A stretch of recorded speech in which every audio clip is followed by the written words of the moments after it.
शाबाश नरेन, क्या यही सब कुछ समझाया था मैंने तुमको? क्या इतनी बड़ी हो गई हो कि शहर के चौक में तुम्हारे प्रपोजल आने लगे? अभी सैयदा का मामला ही नहीं भूले लोग यहाँ पर। निकाती, इसमें नैरन की गलती नहीं है। फिरात ने खुद ये कदम उठाया था। वो इस लड़की को पसंद करता है और हम सबको नैरन का मसला पता है। वो इसकी मदद करना चाहता है, वो इसको एक अच्छी जिंदगी देना चाहता है। हैं? कौन? काश ये सब भी कुछ इतना आसान होता।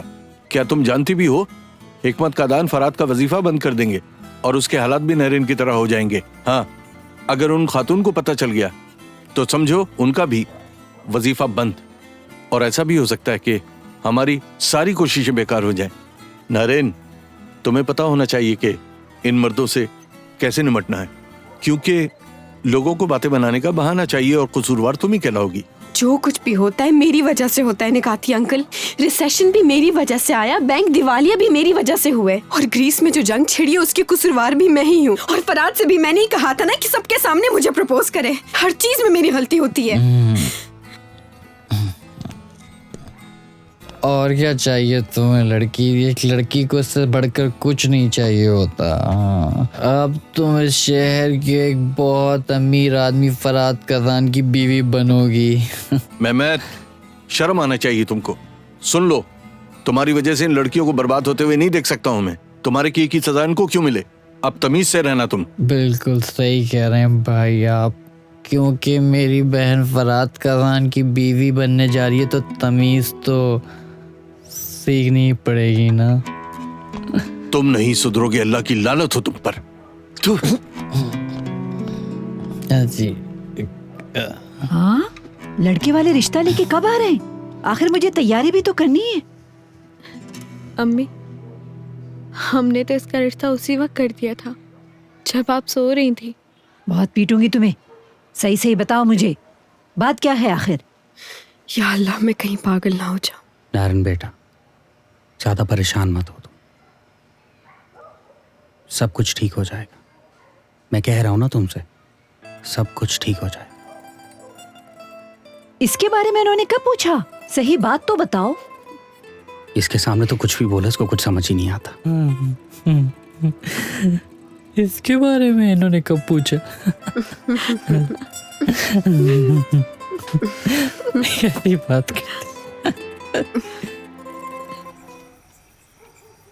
इसी तरह की एक रात थी आज से 5 साल पहले। मेरी एक खूबसूरत फ्रेंच गर्लफ्रेंड हुआ करती थी जिसके वालिदैन का घर साउथ फ्रेंच में था। बहुत खूबसूरत। हमारे काफी सारे दोस्त वहाँ वक्त गुजारने आए थे।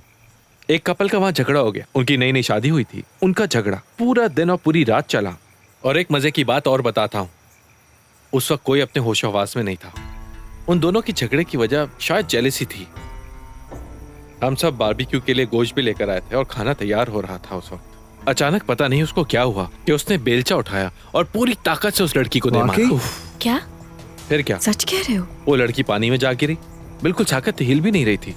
सब अपनी जगह पर रुक गए। किसी को समझ ही नहीं आया कि हुआ क्या है। फिर हम सब ने पानी में छलांग लगा दी। क्या वो मर गए? ऑब्वियसली। हाँ, मर गए। हाँ? और उस लड़के का क्या हुआ? फिर हमने उस लड़की को बाहर निकाला। हमारे ग्रुप में एक डॉक्टर भी था जिसने कंफर्म कर दिया कि वो मर चुकी है। हमने उसको फिर एक चादर में ढक दिया।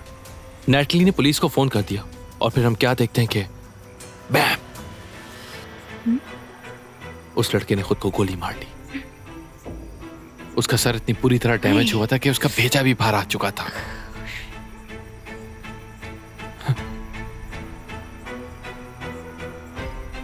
क्या तुम वाकई में सच बोल रहे हो? बिल्कुल, वाकई ऐसा हुआ है।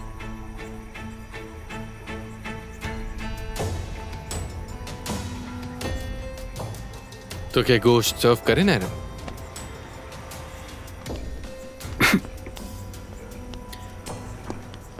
हाँ, मैं और कैन तो गोश्त खाएंगे, मगर इमराना गोश्त नहीं खाती। क्या तुम कुछ मशरूम्स खाओगी? हाँ, मैं खा लूंगी।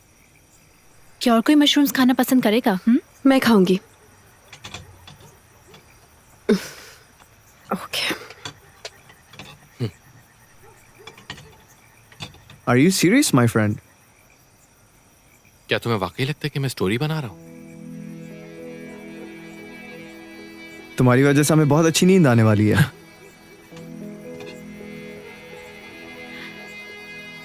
नताली काम क्या करती थी फराद?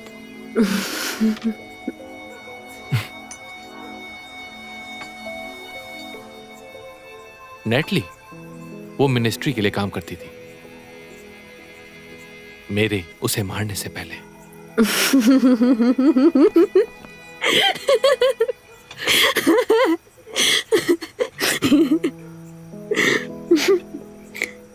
मेरे ख्याल से शायद मुझे ही ये जोक समझ में नहीं आया। एक्चुअली यही मजाक था इमराना कि फिरात ने किसी औरत का कत्ल किया है और तुम्हें भी केयरफुल रहना चाहिए।